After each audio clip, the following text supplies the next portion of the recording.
From New York Times Opinion, this is The Ezra Klein Show.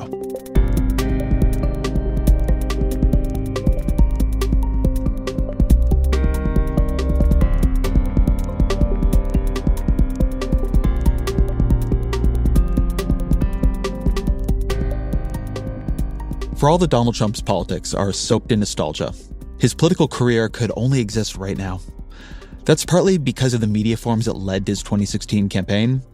He is a creation of modern reality television that really flowers in the 90s. He joins with The Apprentice in 2004. He's a creation of Twitter, which launches in 2006. He joins in 2009.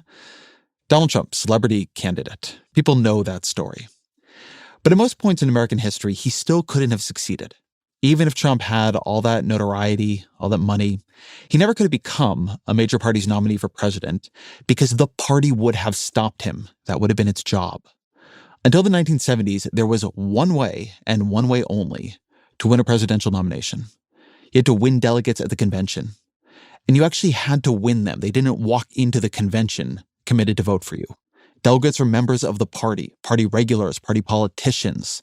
They were gatekeepers, and over and over and over again in American history, they locked the gates against people like Donald Trump. But by the time Trump ran in 2016, those days were over. There were no gatekeepers at the convention. There was no gate. If you won the primaries, you won. That change in rules reflected something larger, a hollowing out of what political parties were, a collapse in the legitimacy of what they once did. Americans, we've never liked parties. George Washington's farewell address was a lengthy warning against their predations. He said, quote, "The alternate domination of one faction over another, sharpened by the spirit of revenge, natural to party dissension, which in different ages and countries has perpetrated the most horrid enormities, is itself a frightful despotism. But this leads at length to a more formal and permanent despotism. The disorders and miseries which result gradually incline the minds of men to seek security and repose in the absolute power of an individual." So that's an argument that parties create so much disunion, so much dissension, so much fury that eventually they lead to a despot, a monarch, a strongman. There's obviously a feeling of prescience in that now. But in an important way here, Washington was wrong. The founders were wrong. Their arguments against parties were, at the very least, unrealistic. Washington warned that parties bring disunity. But the disunity, it's already there. Parties, when they work, what they do is they make disunity manageable. They turn political conflict into politics. It's when they fail that political conflict becomes violence or collapse. The Republican Party is failing. Donald Trump is not a uniquely dangerous person. A few years ago, he was a comic figure in American life. He was of interest to tabloids and television executives. You might want him for a Comedy Central roast. Donald Trump is dangerous now because he's taken over the Republican Party. It's his control over a political party that controls the Supreme Court, that controls the House of Representatives, that controls dozens of governorships and state houses and so many local election boards, that he has been able to bend that party and through it so many of those institutions to his will. That is what makes him dangerous. That in March, he installed his daughter-in-law, Laura Trump, to run that party. That is what makes him dangerous. That he could ride the Republican Party's support and money and supporters and ballot access back to the White House. That is what makes him dangerous. That is why he matters. The problem is not Donald Trump. The problem is the Republican Party. It always has been. But how did the Republican Party get so weak that he could take it over? That's not a story that begins in 2016 or 2015. It's a story that begins decades ago. It's a story that the political scientists Daniel Schlossman and Sam Rosenfeld tell in their new book, The Hollow Parties, The Many Pasts and Disordered Present of American Party Politics. We happen to have our interview fall on the morning after Donald Trump's conviction, as virtually every major figure in Republican Party politics was lining up to defend him. We really couldn't have picked a better day to talk. As always, my email, EzraKleinShow@nytimes.com.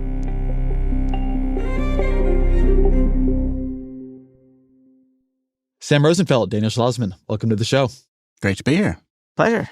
So we're talking here the day after Donald Trump was convicted on 34 counts in the hush money trial. This is, excitingly, only one of the 4 trials he is facing. So let me start by asking a question that I know the answer to, not how I normally try to begin. Will the Republican Party replace him on the ticket, Sam? Ooh, I got that one. No. Why? To the extent that in 2016, the Access Hollywood tape provided a moment of seemingly contingent point in which elites could have made one move or another to coordinate around Trump. 8 years later, we are far, far down a line of development where you saw every single Republican leader from Congress, from state houses kind of line up yesterday articulating the notion that this is just as Trump says. And in fact, aping more and more the language and rhetoric of Trump himself, that this is the work of a kind of cabal out there of them that are after your leader. And if they can go after your leader, they can go after you. And they've been absolutely uniform in that position. Let me ask you the same question, Daniel. I mean, there's some way in which what is a party for, if not before a convention has even happened, to replace a candidate who is both relatively unpopular and is now under criminal conviction? That would require that the party, apart from its leader, if we can call Donald Trump that, and I think he certainly thinks of himself that way, and most Republicans think of him that way, to exercise collective capacity to do that. And they haven't done that in 2016. There's no reason, as Sam just said, that having made all those choices, and as we'll talk about, having reached a point where he was even nominated, that the party got to the point where he would be the nominee, that magically now, very, very, very long into this process, that would happen. You all are party scholars. What did you think when you saw Laura Trump get elected as RNC chair in March? It was part and parcel of the 2020 decision by the Republicans to just not have a party platform. They just copy and pasted what they had from 2016 and then said, what Trump would like is what we stand for. A party platform passed by quadrennial conventions. For a long time, people make a punchline out of how meaningless it is or how much it doesn't bind anybody. That's a perennial problem with American parties. But that is a perennial thing that dates back to the 1830s. It is a truly venerable institution, and they just got rid of it. It's a very short step from that kind of dissolving of all the attributes of parties as actual organizations that go beyond an individual to become something entirely personalized and at this point patrimonialized around his literal family. You have a quote in the book from William Rusher, the longtime publisher of the National Review. And he says, and this is decades ago, conservatism is the wine. The GOP is the bottle. Now it feels like Trumpism is the wine, or I don't know, the moonshine, the bleach, the something. And the GOP is the bottle. For, people who have grown up in modern party politics, the idea that the party would be anything but the bottle for whoever is in charge of it. I mean, I would say the Democratic Party was more or less the bottle into which Barack Obama poured his presidency. I would say that that was not untrue for George W. Bush. What would it look like? What did it look like? Because this is a big part of your book, Sam. What did it look like when parties were more than a bottle? There was an ethos, a kind of principle articulated explicitly going back to Martin Van Buren and the other architects of the first mass political party in the world in the 1820s and 1830s, the Jacksonian Democratic Party, that they served this really important value. And Van Buren saw party as protecting the Constitution, protecting Jefferson's vision of the country from strongmen and demagogues. They articulated the idea that parties subsume individual ambition, that you commit to the party and to the cause, never to the man. That's what inculcates a lot of kind of discipline, a lot of the attributes of the 19th century party model that fall under a lot of strain by the 20th century. But it's in part a principle that political scientists tend to try and instill in students with varying success and to other kind of normal people out in the world, that there's something about political parties that is valuable in and of themselves as a essential mediating institution between atomized individuals and the government, and that you actually want to protect and strengthen that form above and beyond whatever particular ideology or particular leader happens to be at a given moment. Let me hold on that quote for a second. The party and the cause, not the man. Because it gets at something that was on my mind reading the book, which is this question of what gives a party meaning? You hear in that two things. The cause. So, I mean, I think most people now think of the Democratic Party as a liberal party. Mm-hmm. Republicans are theoretically conservative, maybe a little less obviously ideological right now. Then there's the party, right? The people in it. I think we sort of understand this as machine politics or somewhat corrupt, right? People there who they want to get something out of being part of the party, right? They work for it, they get some kickbacks from it, or they get a job from it, patronage. Early on, patronage was a very important part of parties. You can imagine constituencies as one of them, right? Parties sort of are an organizer of different groups into coalitions. And because we have a two-party system, you need to do that. So it's really about like the coalitional groups in them. I think that has felt true on the Democratic side. What other sources of meaning are there for parties? And at what points have different ones been dominant? Part of the argument we make is that there are profound variation in party formations across American history, and it's kind of irreducibly historically contingent. So there's not one thing that we say is party organization and you see it all across, and that there's always this bottle, and then it just depends on what kind of ideas you pour in as the wine. In fact, form and substance are kind of inextricably linked, and one of the things we talk about is different party formations at different times have different what we call privileged partisan actors. Sometimes they are the kind of party activists you're mobilizing through patronage, and that's the kind of quintessential machine politics. Other times you have much more... You have a great quote. I just want to stop for a minute because I love this quote from the book where somebody from Tammany Hall is basically saying about him and a guy in the opposite machine. He's like, look, we disagree on everything, but we agree that if you work in politics, you should get something for it. Yeah, exactly. George Washington Plunkett. Other times, there was the kind of short-lived Progressive Party, state-level reformist post-war Democratic parties in the North. Policy-oriented, issue-driven activists actually have a real driving force. The McGovern-Fraser reformers had a vision of social movements as kind of much more permeable and influencing parties, but giving them strength. Different formations at different times are acting at the behest of different kinds of actors, and sometimes they're more what we think of in 21st century terms as ideological and programmatic, and sometimes they're not. So I got into covering politics. I came and worked at the American Prospect with Sam in another life in 2005. And the conventional wisdom was that the Republican Party was a stronger and more ideological party than the Democratic Party. And if you think of the Obama era, there's this idea then that the Republican Party has become maybe extreme, but its extremism is ideological. It will not compromise on cutting taxes for the rich, right? People are very upset about the anti-tax pledge Republicans all take, right? They're sort of extreme compared to other modern conservative parties across the world in terms of their approach to the welfare state, in terms of their approach to economics. And then within a matter of just a couple of years, this party that seems like it is uncompromising on behalf of its ideology. There's a whole big, important political science book, Asymmetric Parties, written about this, becomes, I don't want to say non-ideological, but becomes uncompromising in service of, I think, what you would identify as conflict, right? Trumpism is, Trump himself is a candidate of conflict. How do you understand that? Because the rapidity of that change, what the Republican Party was about, I still think somewhat under-remarked in politics. The aughts, when we were starting out, had an air at that time of a kind of electoral juggernaut on behalf of a rigidly and impressively programmatic, disciplined ideological agenda, and it was just kind of bestriding the country.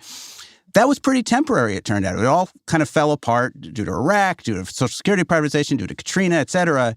And I think post-Bush, you see how much, to a certain extent, that moment was a bit of an aberration, and that there is more continuity to this politics of populist socialist resentment in coalition with what we all call the pro-capital strand, getting tax cuts, getting what you can get out of government economic policy.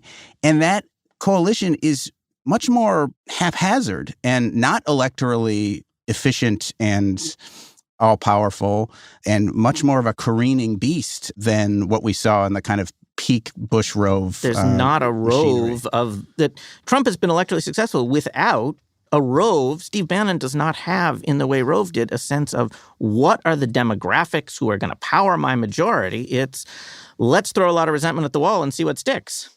I go in for zero of like the liberal, strange new respect for George W. Bush and Karl Rove. And I'm glad they come into this because I blame them and their presidency for where we are now.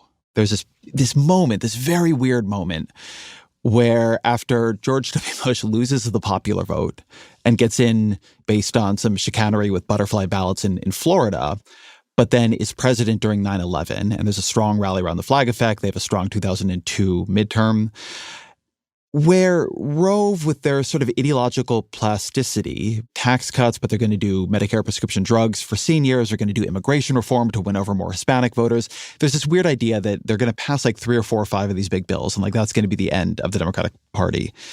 What actually happens is they fail at governance so unfathomably catastrophically in invading Iraq, in mismanaging financial regulations, so there's a huge financial crash, that my read of Republican Party politics to some degree since then has been that I don't want to call them like the center, but like what you used to think of as mainstream Republicans have been functionally discredited. And, there were some gasps of it still, right? Mitt Romney won the nomination in 2012. But part of why he loses is Republicans are still blamed for the financial crisis, and all the sort of Republican views on it are attached to him, and Obama runs against those views. And then Donald Trump emerges and runs against George W. Bush. He doesn't just run against Barack Obama. He runs against the Iraq War. He runs against all these idiots who sold out the country. He runs against free trade. And you're historians. History is at least somewhat contingent.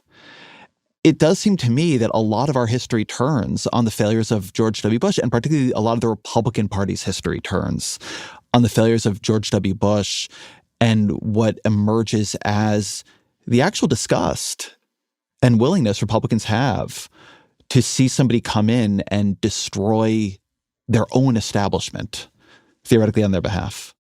I would say 2 things. On the mismanagement story, that's in part the wages of and the costs of a party program that has been dominated by a conservative movement, what we call a party blob, of think tanks, activists. In the Republican side, media is a huge force, even in the early aughts, that kind of infects how decision-making happens in the Bush administration, both in terms of ideologically extreme and politically disastrous efforts to do things like privatize Social Security in a technocratically unsound way, deciding to invade a country for no reason and do it in an incompetent and disastrous way.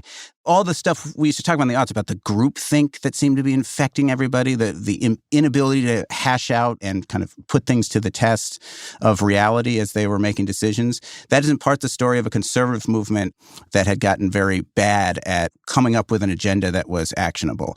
On the flip side, though, and here it's less contingent on competent management, a lot of that agenda, you see it much more clearly with Romney and Ryan. The agenda of elite movement conservatives had become so detached from the priorities of their own Republican base, particularly the economic agenda of that party. Even as they were making kind of deft moves with prescription drugs, et cetera, it was Trump sniffing out this huge gap that had emerged between what it is that movement conservatives who had controlled the commanding heights of the Republican Party by the 2000s wanted and pursued in office and what their actual voters cared about. I would have called the Republican Party, I have called the Republican Party, an engine for turning social resentment into tax cuts, right? That's sort of what it looked like to me for a long time. How much of what we're seeing is simply that uneasy and somewhat illogical equilibrium broke, and the ability to keep the social resentment power in service of the tax cut end, well, it might still happen. In fact, Donald Trump made clear that he's going to keep cutting taxes. There is still an effort to make tax cuts happen, right? So that part of the party still gets served. But it does feel like the social resentment energy now serves social resentment conflict. It's not cleanly moved into conservative economics in the way that Paul Ryan or in an earlier guy's Mitt Romney was trying to do. Go back another round. Go back to, let's say, Newt Gingrich, the key figure from his first election in 1978 to Congress through the speakership. And he has all these ideas. He's a font of everything. He's a futurist. But what he wants is power. Here's Newt Gingrich. This is 1978. He's talking to college Republicans. You're fighting a war. It is a war for power. But what's the primary purpose of a political leader above everything else? In this system, it's to build a majority capable of sustaining itself. Because if we don't do that, we don't make the laws, we don't write the taxes, we don't decide how to start a war, we don't keep the country strong, we don't do nothing except carve from these people's ability. And in my lifetime, we have not had a single Republican leader capable of doing that. But even in the quote you give from him, he's saying you get power to do these things. You get power to make tax policy, you get power to make budget policy, you get power to be the person who decides whether or not, or the party that decides whether or not we're going to go to war and in what way. And by the time you get to Trump, I'm not saying there's no policy content, and I think it's easy to underestimate his policy content. He really does have policy content on immigration, on trade, but it feels a lot more flexible than it was under Gingrich. It does feel like the policy structure of the party's become unsettled, even as its level of resentment, its appetite for conflict, its sense of embattlement has become stronger. So I'm curious first if, Danny, you agree with that. And if you do, what you think is the force that is leading the party's policy impulses to weaken? One thing we haven't talked so much about is the role of media and the increasing role of right-wing media. The, quote, third generation of conservatives, as they titled themselves, begins in the 1980s, and they see themselves as media figures first and conservative ideologues second, and the extent to which conservatives see themselves as engaged in the public game of lib-owning with that as the real forum rather than the forum of policy, and I think is a important piece of that. The other is just the sheer unpopularity of a lot of the substantive agenda. And so as they are looking more plastically, then if lib-owning works in a system that is geared toward conflict, that's where you go. You had described the mobilization of social conflict into tax cuts. And it continues to be the test that was never in the first term, and it doesn't sound like it's going to be for his potential second term. The test that was never exercised was, would, in fact, this decaying remnant of a Republican establishment and their big donors have, in fact, revolted against Trump if it turned out he wasn't lying about raising taxes on hedge funders or something? If he had pivoted on taxes, it would be a measure, a test of the true plasticity of this post-policy era we're in. If for whatever reasons, whether it was going after his enemies or it was electorally beneficial, he actually did that.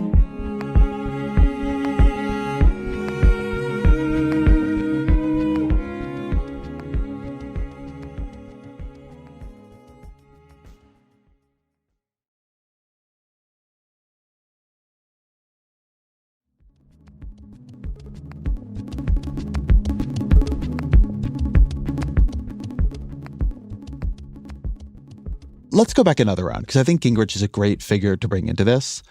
And I also want to bring Nixon into this, because when you're thinking of Republican presidents who do criminal acts, right, I think Nixon comes pretty quickly to mind.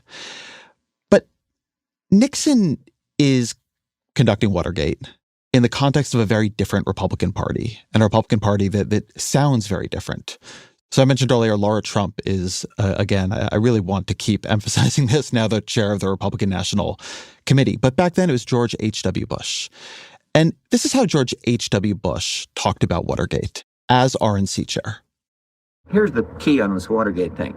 The criminal justice system in the United States is going to work. It is working. It takes some time. In the meantime, the rights of individuals must be assiduously protected. And I'm confident that the guilty will be found guilty. I'm confident that the innocent will be proved innocent. And long after the cast of characters of Watergate's been forgotten, what will be remembered is, and what's fundamental to our system is that the criminal justice system works. And there's no partisan advantage in it. And Watergate has this other feature, which is that congressional Republicans participate in a very serious way in the investigation. They ultimately participate in a serious way in the impeachment. Nixon is convinced to resign by a delegation of Republican senators. It includes Barry Goldwater. So, Sam, why is the Republican Party, at this point in the 70s, willing to treat the crimes of its own president as a matter worthy of investigation? I mean, the simple answer is you have in the early 1970s a Republican Party that has not been captured or predominated by the conservative movement. Conservative movement actors were much more staunchly on board defending Nixon come what may. But like George H.W. Bush is very much an actor in Republican politics who doesn't come out of the conservative movement and what we call the long new right, a tendency and an approach that is more ideologically plastic, that is more populist, and that is much more kind of ruthlessly instrumental towards all sorts of institutions, political parties, the rule of law. That's a continuity that just comes to be by ideological sorting and party polarization far more predominant by the 21st century. So Larry Hogan is one of the very few Republicans yesterday who came out with a statement that was not full-throated pro-Trump. And there was a kind of pile-on among co-partisans about his statement. I mean, there are far fewer Larry Hogans in the Republican Party now than there were in Which is funny, too, 1974. because Republicans should be, I mean, maybe piling on him is actually good for them in this way, but they should want Larry Hogan to attack Trump as hard as possible because he's the popular former governor of Maryland. He is running as a Republican for Senate. If Hogan can pick up a Senate seat for Republicans in Maryland right now, right? That's sort of like Joe Manchin holding the Democratic Senate seat in West Virginia. It's a very unlikely thing to have happen, and you need to really sharply break with the party, but it increases Republican power in the Senate and over politics really dramatically if it happens. I mean, here you see the politics of social resentment, also the politics of what we call the populist strand, a kind of tradition of approach to politics in the U.S. that cleaves society between a people and their enemies, and that holds up the only person standing between the people and their enemies is a leader, a strong leader. Here you see that commitment to a strong leader and the incapacity of a party to act like a party in any kind of strategic way swamp even their own short-term mercenary electoral incentives. Donald Trump's not interested in having Larry Hogan bash him to maximize the seats of Republicans in the Senate because Donald Trump wants an entire party subservient to his own personalist ends. And that an effective party, a party that has some kind of capacity, apart from its leader, in fact, will have some of its members deviating from the party line, as it were, so that they can maximize their electoral advantage, because that's the system we operate in which candidates are elected individually on a party label rather than some kind of party list. But there's also I don't want to call it an aesthetic, but something that really struck me as true, but I want you to expand on, Daniel, in your book, is your association with the politics of the new right, the right that ultimately does take over the Republican Party, as a politics built around conflict, not a politics built around ideology. I do think of that as a different story than is often told. I think that when many people tell the story of conservatives taking over the Republican Party, they tell it as a story of kind of ideological fanatics for low taxes and anti-communism and so on taking over the Republican Party. When you separate out conflict as almost an end unto itself, or a politics unto itself, what are you separating out?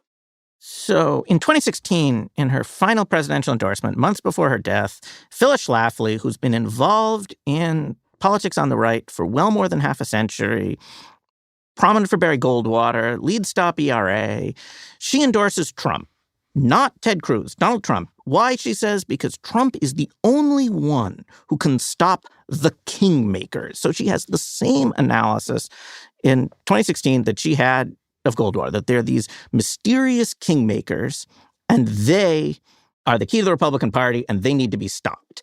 And if you think about stopping the kingmakers, then each of these moments we've been talking about of what's happening on the right looks a little different, because you see a through line that is not how ideological are they, and then what's an ideology of how do all the issues come together. But what comes together is that they are using issues to get what they want, and that is to stop the kingmakers and to put their vision to power.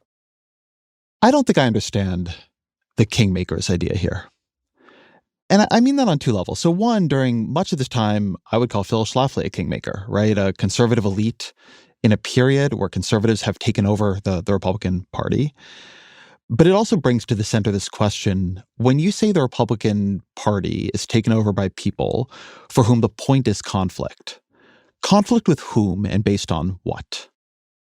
William F. Buckley wrote a book called Up From Liberalism that articulated the case for fusionism, bringing together moral traditionalists, free marketeers, and anti-communists into a new conservative movement. And there's all sorts of work to try and make that intellectually and ideologically coherent. But his argument was entirely about what all three of these tendencies share is a common enemy, liberals and liberalism. That at the very essence of this project is owning the libs. And that's where you get a very, in terms of policy and ideology, a kind of plasticity. And you also get Schlafly feeling like she's the aggrieved victim fighting the kingmakers as late as 2016 is of a piece with the Republican Party continually not being able to hold on to a Speaker of the House of their own party because you get this endless cycle of recrimination. Whoever is in charge and has to do anything to govern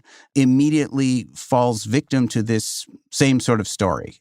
There's also this period, and I think this is interestingly embodied actually by Buckley, where one of his first books, and a book you spend some time on in your book, is I would call it a defense of Joe McCarthy. And this defense of Joe McCarthy is particularly angry at pearl-clutching Republicans who agree with McCarthy's hunt for communists in the American government, but don't agree with the crudeness, the rudeness, the brashness of his methods. It presages a lot of what we end up hearing about Donald Trump. How much is this desire to have a Republican Party that treats liberals aesthetically as the enemy versus a Republican Party? Maybe you could associate this more with the sort of George W. Bush compassionate conservatism approach, certainly what he ran on in 2000. But a lot of members of the Republican Party, just like members of the Democratic Party, who want to compromise, who understand party politics as a kind of legitimate contestation of ideas, who, as George H.W. Bush had in that clip I played, a kind of attachment to the institutions of American governance, right? There are political styles that fundamentally believe in both the legitimacy of the system and of the antagonists in the system. Yeah. And then there are political styles that are more, the Flight 93 election, right? Like this whole thing is going to crash, like we're in the final years of Rome, and either you functionally wipe the other side out, maybe permanently, or you're going to lose everything you hold dear. This is a more apocalyptic style of politics. The long new right, the continuity of the long new right is a continuity of style and approach. And that approach is always, it does not go in for thinking of parties as articulating partial visions, that you have a vision for the common good, but ultimately other people disagree. You're going to win some, you're going to lose some, and the system is about a kind of clash of partial visions. It rejects that. It rejects the norm of mutual toleration, and it is prone to existential, apocalyptic rhetoric about what the other side is going to do. And so McCarthy and His Enemies, that's the name of the book. William F. Buckley writes with a guy named Brett Bozell, who becomes a major movement conservative as well. Also, his grandson got arrested at January 6th. The family— a storied political family. Yes, exactly. And it is so instructive, that book, that does not deign to directly defend McCarthy, but instead makes what we call an anti-anti argument, that it is politically bad, it is morally cowardly to have all these namby-pamby hand-wringers siding with the enemies of the Republic rather than standing by this guy who might have crude tactics but is on the core right side of the political battles of the day. That anti-anti approach to argumentation is all over the Trump era. I mean, you saw it just last night. Some conservative lawyer tweeted that he has not voted for Trump in either election, but he's going to crawl through broken glass to vote for him in November because of this conviction, because of how much of a illegitimate abuse of the law this conviction of covering up with porn star dalliance was. That's an anti-politics. And the Trump campaign says it raised, I mean, by the time we walked into the studio at 11 a.m. the day after the conviction, it says it raised $35 million in small donor donations, which is just an absolutely huge haul. And another piece of the long new right is to understand just how much small donations have been, especially in the online era, but back to direct mail King Richard Viguerie, who's really important for putting the infrastructure of this together, the power of the right, and that small dollars giving by direct mail, often with various pieces of grifting involved, advertisements for gold coins, that much more than the much discussed Kochs and Mellons and Scaife and Kurzes are the financial forces behind the long new right. Wait, expand on that. I think that's an important point. When I hear liberals complain about what the Republican Party is or assign blame for it, they tend to think about the big donors, the Kochs, the Adelsons, etc. When you say small donors were a more important force in hollowing out the Republican Party and making this possible, lay that out for me. So Richard Viguerie is an important figure here. He arrives in 1961 from Houston as executive secretary of Young Americans for Freedom, which is this group founded at William F. Buckley's estate of right-wing activists. And the Yaffers, as they're known, their descendants are everywhere in modern Republican politics. And Viguerie decides that he's going to go into direct mail. And what he does is starts off and copies by hand all the donors to Barry Goldwater's campaigns. And then he seeds single-issue groups. And what he does is, using new magnetic tape technology, that's the big thing in the 1970s, he figures out how donors to one right-wing cause can give to another. And so he gets George Wallace's donors, and he will send you an anti-abortion mailer. He'll send a mailer to individual right-wing candidates and seed all these different causes. And the people who are sending money through the mail, this is not Mellon and Scaife money. This is little old ladies who see a mailer and give. And that is the motor of the single-issue politics of the Republican Party in the 1970s. Karl Rove gets his start by beating Viguerie at his own game in direct mail. That's his origin story. And the scammy quality of this direct mail is absolutely part and parcel with its success. And so the gimmicky stuff, when WinRed, now you have to give automatically every month unless you uncheck some box, and all these poor people are, why giving to Donald Trump 10 months in a row? Sam and I kind of laugh and think, plus ça change. That these techniques, I mean, they're often with there's gold coins, there's subscription by mail, multi-level marketing. This is the technology that powers the right. And for whatever reason, the kind of popular story of rise of the right has missed it. And yet, just inductively, when you want to figure out any given puzzle of how did this person come to prominence, what was the source of that person's success, the stories of direct mail, grift, small donors just keep coming and keep coming and keep coming to prominence. And just in addition to the scamminess, the quintessential style of direct mail is appeal to emotion, appeal to negativity and conflict. That's what works, and that continues to this day in terms of online endless appeals with lots of conflict, so that by the end you might turn off. I mean, I think that was the Trump speech that we were watching this morning before we started recording. And fear.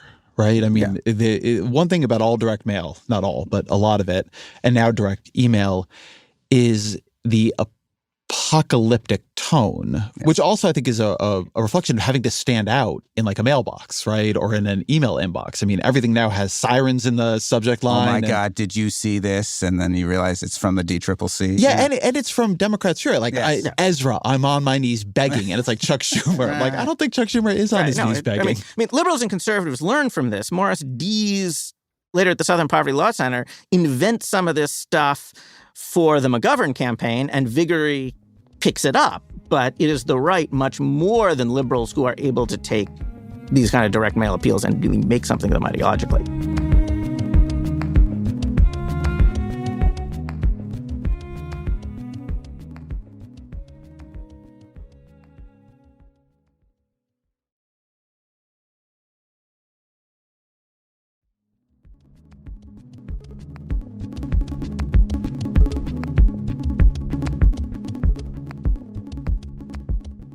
McGovern campaign.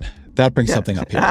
So, 1968, there is a devastatingly violent, catastrophic Democratic convention. This is what leads in part to Richard Nixon becoming president. After that convention, there are a series of reform commissions, but very importantly, McGovern-Fraser, which changes American history. I've been thinking a lot about political conventions this year for a number of reasons, but changes American political, not just history, but structure, because before that, presidential candidates are chosen by party regulars at conventions. And after that, they are chosen at primaries. So, Sam, tell me a bit about McGovern-Fraser, what it actually says and does, and also how its effects maybe are not exactly what was anticipated. Sure. So this is the pre-reform era is what's known as the mixed convention system, because quadrennial conventions have been with us since the middle of the 19th century. They bring together delegations sent by state parties.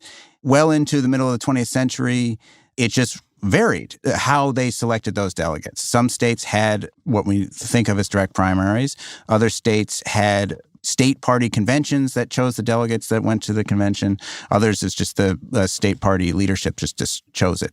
After the divisive primary battles of 1968, in which Hubert Humphrey ends up winning the nomination famously without having contested any actual primary because he had all these other delegates, their support locked up.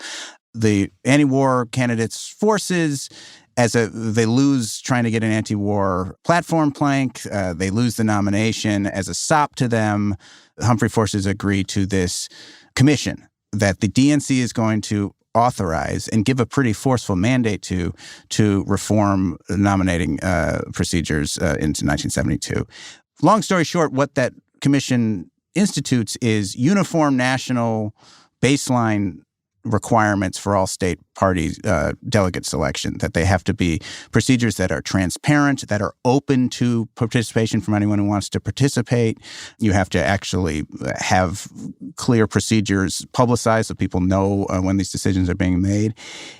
Unintentionally, inadvertently, the practicalities of implementing and adhering to these rules lead to a total proliferation of just direct primaries. But Donald Fraser, the chairman of the commission after McGovern leaves the commission to go run for president, is on record saying, I think primaries are terrible. He comes out of Minnesota in a tradition of issue-driven activists powering actual formal party conventions at the state level, and they make these decisions. And he that's kind of what he has in mind, and a lot of McGovern-Fraser reformers have in mind of not getting rid of parties and just having a big free-for-all direct election for who the nominee should be, but empowering social movements to really influence and issue-driven activists to influence these decisions at the state level. But what you get instead is first among Democrats, and then because this is a creature of state law and it ends up applying to Republicans as well, a pretty rapid transformation of the system to one in which formal party actors no longer have any say in this at the state level. The conventions no longer perform any meaningful deliberative function because the delegates are all pledged to particular candidates based on who won the primaries and open caucus or open caucus in their state. And you get the modern nomination system, which is a completely open, free-for-all, uncoordinated gauntlet of one state primary or caucus after another. This is a part I've never understood, and you just maybe explained it to me, but I still don't understand why this would be true. Which is okay. You have the McGovern-Fraser Commission. The next election, which is the first under these new rules, McGovern wins the Democratic nomination. He wins it through primaries, and then he gets completely annihilated in the general election. I mean, one of the worst runs in modern political history. Mm-hmm. And meanwhile, the Democrats don't go back to the old system or cap the new one. And the Republicans seem to adopt the same primary structure, and I've never quite been sure why it spreads to them. Well, on the first point, what the political scientists critical of this as it's happening, led by Nelson Polsby, say is the old system, sure, it wasn't democratic, but it was a mechanism by which the national party could arrive at a lowest common denominator point of consensus within the party for a nominee, and you're going to get mainstream nominees that way. This new system is going to be good for ideological extremists or just outsiders who can ride media momentum and potentially capture a nomination. In 72, you get a good example of a more ideologically extreme candidate capturing the party based on the enthusiasm of movement activists. Then he loses very badly. You then get an outsider who wins in 1976, Jimmy Carter, and his presidency lays bare the costs of someone who has no relationship with key factions in the party and didn't have to build those relationships to win the nomination. He becomes an ineffective president. And so people forget, Democrats do learn from this. And through another commission, the Hunt Commission in 1981, they implement this thing called superdelegates, which is the idea there was it's important to think of a national party as an institution that has actors, including elected officials who have some knowledge about how to read the electorate, and long-term party loyalists and stalwarts who have been leaders in the party. They should be a part of the decision-making process. So we should incorporate a fraction of delegates at the convention and empower them to be unpledged and perform a kind of deliberative gatekeeping function. And there we go. They got a really popular thing that we all love, superdelegates, that was very popular.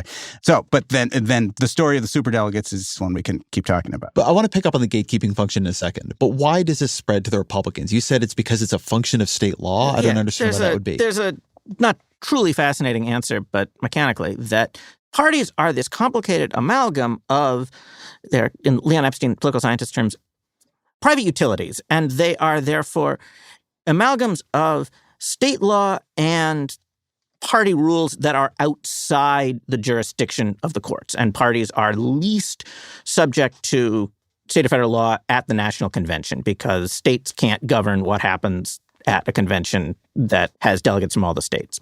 So as states set rules for primaries to meet the requirements of McGovern-Fraser, those rules applied both to the Republican Party as well as to the Democratic Party, that state legislators would enact, we're going to have a primary, it's going to be open to all comers, it will have delegates who will be pledged, and those apply to both parties. That's the mechanical answer. There's a, I think, deeper and more important side of what happens on the right, and that goes back to Kingmakers and Schlafly, which is Republicans have their own and much more powerfully set of actors who do not want the long-established figures at the top of the party to have too much influence in delegate selection. And therefore, they are perfectly happy with a system that takes away the old state chairs and time servers who had been electing, in their view, too moderate candidates and hadn't paved the way for real movement conservatives. And so in a world in which Democrats do not have McGovern-Fraser, it's hard to imagine the mixed system surviving with such forces on the right. And with McGovern-Fraser implemented, you get Ronald Reagan's very potent challenge to Gerald Ford in the 1976 primary. And so then you have the loss of, I think, a couple things here, right? I mean, I'm not somebody who believes the old eras in American politics were great. Machine party politics were very corrupt. You really did have this kind of hammerlock of the party regulars.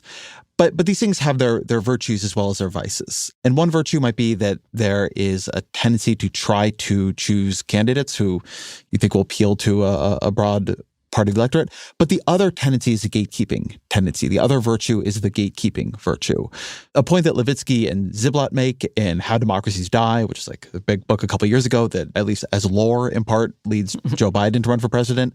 You know, they make this point that you've always seen figures like Donald Trump in American life, right? You can think about Henry Ford. You can think about Father Coughlin. You can think about Huey Long. But figures like that couldn't make it through the convention. And so even if you had these people who had an intense adoration of 30% of the electorate, they couldn't make it through the convention. And so they didn't rise to the top of American politics. And that absent the gatekeeping function, right, the gatekeeping function of the conventions, I always think there's a real irony in Trump winning through the Electoral College because the Electoral College was also meant to be a gatekeeper against a Trump-like demagogue. But absent the gatekeepers of parties and arguably the Electoral College, you now have this vulnerability to Trump-like figures. Did we lose too much in losing conventions? Well, look, you're talking to two political scientists. Political scientists, generally speaking, much more skeptical of open primaries and freewheeling systems, much more supportive of parties that actually have the ability to make their own internal decisions as to who is going to be their nominee. Political scientists tend to adhere to some version of E.E. Schatzschneider's claim that democracy exists between the parties. It should not exist inside the parties. And so, yeah, I think you did lose something. Now, one thing we try and make clear in the book is that we don't think the mechanical changing of the rules over the course of the mid-1970s is the decisive pivotal point. That, like, on the one hand, what's going on with the right is eroding in a much more fundamental way the legitimacy of the very ideas of gatekeepers, the very idea of drawing lines against extremism or kind of outside anti-democratic elements within the conservative movement. They're eroding their own capacity to make those arguments regardless of what the rules are, and which is why we think there's a real force unto itself that would have broken through whatever the rules were, whether or not McGovern-Fraser actually got implemented. But on the Democratic side, the problem is parties are only capable of doing things if there's some degree of legitimacy and trust and respect and loyalty among their own members. And what you see with the superdelegates, which I think we would be perfectly happy to say we thought were a good idea, they never exercised actual pivotal decision-making authority. They never proved to be the decisive block that gave the nominee to someone who wasn't the pledged delegate winner. And they didn't because they knew if they ever did that, it would just tear the party apart. They didn't have legitimacy. Yeah, they didn't have any legitimacy. And in turn, party actors never did it. The political scientists are not powerful enough to defend parties. If party actors believe in parties, they need to do it. It's always struck me. It has always struck me as very telling that between 2016 and 2020, so after watching Donald Trump capture and take over the Republican Party, that the way Democrats change their rules is to weaken the superdelegates, right? The exact group of people who could, in theory, prevent something like Donald Trump on the left. Like Democrats, and I mean, they're doing this because of the Bernie Sanders experience and the anger of Bernie Sanders supporters. But what Democrats do is weaken the party's gatekeepers. Yes. And that this could be a story for a different kind of left that said, maybe in a Corbynite way, although that didn't end very well for them, that we are going to take over this party and we are going to make sure that the superdelegates, all the members of the DNC, are our people. Instead, it was tear it all down. In 2016, Debbie Wasserman Schultz, then DNC chair, it was in 2016, right? Yeah, February 2016. Democrats are having discussion about superdelegates and their legitimacy. The head of the party, if anyone's going to speak on behalf of the party and its rules, presumably it should be the Democratic National Committee chair. How did she defend or describe what superdelegates even were? She said that there were so many grassroots activists who wanted to be delegates, and having superdelegates gave more of them the chance to go to the convention, which is completely fake, phony, stupid. She did not say members of the party with long-term interest, members of the DNC, members of Congress, big city mayors, governors should have a right to, and the party is better off when they have their voice at the convention. She knows that. She wouldn't say it. This has all been on my mind this year because I have argued for an open Democratic convention. I think I really like Joe Biden as a president in a bunch of different ways, but I think he's at this point quite weakened candidate. Obviously, I think Republicans are picking their functionally weakest candidate. Like if the Republican Party were any kind of functional organization, they would not be going into war with this guy. That Nikki Haley or any number of other Republicans would win this election easily. And so Republicans cannot, on the one hand, and will not change course of Donald Trump. I think we see that. Donald Trump is weakened, but dangerous and in the lead. We'll see what this does, if anything, to his poll numbers. Democrats, I think you could easily imagine a convention in another age choosing a candidate well suited to taking advantage of Trump's particular weaknesses, right? One thing I heard back after the convention piece I did was just from a lot of Democrats who are superdelegates or would be the kind of Democrat who would have power at a convention, just saying, we don't have the muscle for that now. We don't know who the delegates are. We haven't done that in a long time. Even if I agree with you that there's a real weakness here, I don't trust a convention because we just have not run one in, the memory of functionally any of the people who would be there. And it just feels like a year to me when the hollowness of the parties to make strategic decisions late in a election year is really on view. I mean, it just that we are going to end up here with someone as dangerous and flawed and compromised as Donald Trump running against somebody who is as weakened as Joe Biden, with the stakes being what they are for Donald Trump winning again. It really speaks to parties not acting strategically any longer in a way that has, I think, now become a genuine danger to American democracy. But I find it's almost hard to even put it in those terms because people hate the party so much and they're angry at them for this. The idea that you would then give them more power, it feels like empowering the very culprits of the thing you're mad at. But that's where we are. Why write a book that is in so many ways a defensive party? It is to say that, no, these guys are good. And why have a chapter about the glories of free labor republicanism? It is to say that the best thing this country ever did since the founding, to save the Union, free the slaves, reconstruct the Constitution, was fundamentally a party project. And all these ways through American history that we've seen parties do vital, important work that to give ardor to supporters of parties. More specifically on the challenges of this year, ever since, this is Daniel Klinghard's book, Political Scientist at Holy Cross, ever since presidents took over national committees at the end of the 19th century, presidents who want to win renomination have won renomination. However, the circumstances under which the parties restrain them, the choices that they make cognizant of the possibilities of renomination, those have all changed. And so we've not seen anything like the world of 1944 where the high figures of the Democratic Party told a dying Franklin D. Roosevelt that Henry Wallace was not going to work, and Harry Truman turned out to be, with great consequence, the one figure who could bring together Southern conservatives, labor, the famous Clear It with Sidney of Sidney Hillman of the CIO, Northern Machines, and maybe Sam can talk to this, the circumstances of Joe Biden's nomination in 2020 set up the party for failures that were not apparent in 2020, and are, I think, very apparent in 2024. Yeah, I mean, you articulated a great sales pitch for our book, if anyone wants to make sense of both why we're at a point where the parties are so have such glaring incapacity to do things like nominate their most effective candidates, and also why, unfortunately, it's not a book that's a how-to in the next couple weeks how to put all of it back together again, because it's the product of decades now of eroding capacity, eroding trust, eroding legitimacy that puts us in this state. Which say the specifics right now with Biden do date back to contingent developments in 2020. I think there's come to be the idea that Biden managed to capture the nomination in 2020 as a reflection of the Democratic establishment being strong and in control. But I remember that as much more of a haphazard drift and stumble of Joe Biden. People could count. They knew how old he was in 2020 and could think ahead, where it was a demonstration of hollowness in 2020 where there's 20 candidates, there's some potential moderates out there, but they either have crazy lack of background like Pete Buttigieg, or for whatever reason, no one gets a signal to coordinate who the non-Sanders candidate's going to be.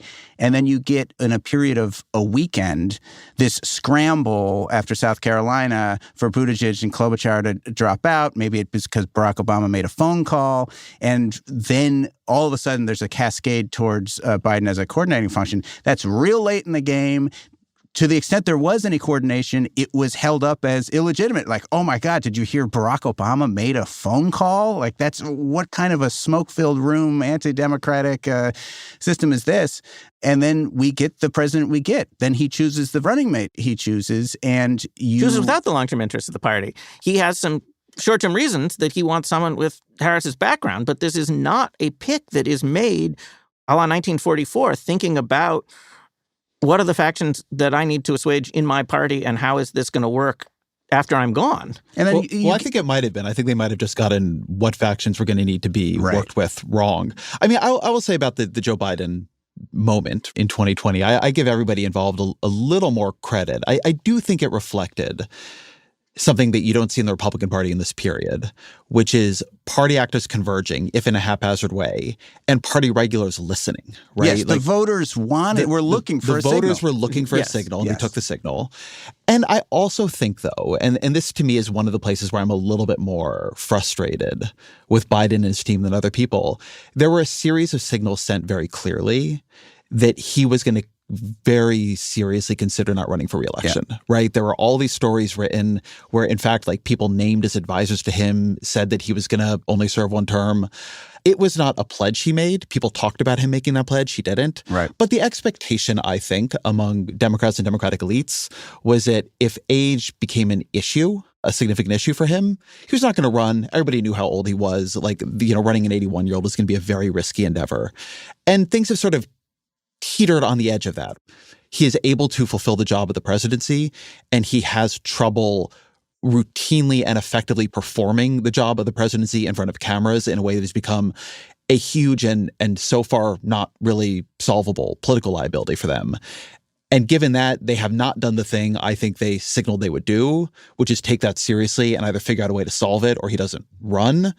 The fact that Harris didn't work out as a VP politically that well, and they have not figured out a way to make her work that well or replace her, has also created a lot of static about what to do. I think people could see that this would happen, but they expected Biden and his team and some of these other party elites to do something about it if it happened. And the thing is they didn't, and then nobody else was able to. Right. You say they, and the expectation... Right, there's no they. Right. There's just Biden. There's just Biden. It turns out politicians, they're driven to lead, and they want to keep leading, and they're not going to listen to people tell them not to lead. And we go back to Martin Van Buren, then. Having leaders who are unconstrained by party, even when they are fundamentally responsible leaders, is dangerous. And in a lot of ways, the whole parties is an argument against the presidentialization of our politics. I try to end every podcast on Martin Van Buren. So I think that's the place to finish here. Always our final question, what are 3 books you'd recommend to the audience? I think we said we're going to give each of you one and then a joint pick. I'll start with, speaking of the Jacksonian era, Aziz Rana was a law professor. He has a giant new book out about Americans' views of the Constitution. But he, in 2010, wrote a very substantial and brilliant book called The Two Faces of American Freedom that is a good synthesis of a master theme in American history that goes back in scholarship to people like Edmund Morgan that grapples with the idea that it's precisely in a settler society that creates mass democracy in the world, pioneers it. It's precisely the commitment to equality and freedom among a country's citizens that intensifies and sharpens the violent subjugation and exclusion of those who are outside of that citizenry. And so it's precisely the most small d democratic forces across American history that are also often the advocates of the most eliminationist, genocidal, or tyrannical treatment of those not included. And grappling with that duality is a huge part of making sense of 19th century America, but it's a kind of duality that plays through all the way through American history. We've talked today plenty about, as conversations about party politics tend to do, the political machine, which is typically alluded to more than it's actually understood, whether as the kindly ward healer giving away Thanksgiving turkeys or as the nasty engine of patronage. And actually understand what the political machine did. Wonderful book by Stephen Erie, Rainbow's End, Irish Americans and the Dilemmas of Urban Machine Politics, 1840 to 1985. What a great title. It is a great title, and it also has the all-time best academic book cover I've ever seen, which is, it's a St. Patrick's Day parade in Chicago, and there are all these patronage guys with, just after Richard J. Daley dies, and they all have posters, and they say, with Daley's image, our friend and in our hearts and minds forever with the shamrock. And so when we were asked to come up with ideas for a cover, we said, like Rainbow's End. And it's a real model for us of... They didn't listen to you, I guess? No. We're happy. But alas... What Rainbow's End offers is a claim of what the machine actually did, which is to direct its benefits not sprinkled around to everybody, but to core Irish constituencies that Irish Americans rewarded their co-ethnics, and that there was actually less patronage to go around than one might have imagined. But to understand what machine politics is. And then our third pick is 1968 is much in the air. the best, to our mind, book about an American political campaign ever written is An American Melodrama, the presidential campaign of 1968 by Lewis Chester, Godfrey Hodgson, and Bruce Page. And want to talk about it? Yeah, 3 British reporters from the Sunday Times. It's a breezy 800 pages, but it is not only a lot of books written about 1968. It's an incredibly dramatic year. This one managed... Including a new good one, the year that broke politics. Yeah, exactly. It combines a kind of, fly on the wall, all the kind of novelistic attention to the inside players with a really profound grasp of the bigger stakes, the deeper history, what's going on in Vietnam and the American Empire as a kind of context for all this. It brings it all together. It's a great read, and it is unfortunately out of print. So if anyone wants to publish a new edition, we'd be delighted to write a foreword. Sam Rosenfeld, Daniel Schlossman, thank you very much. Thank you.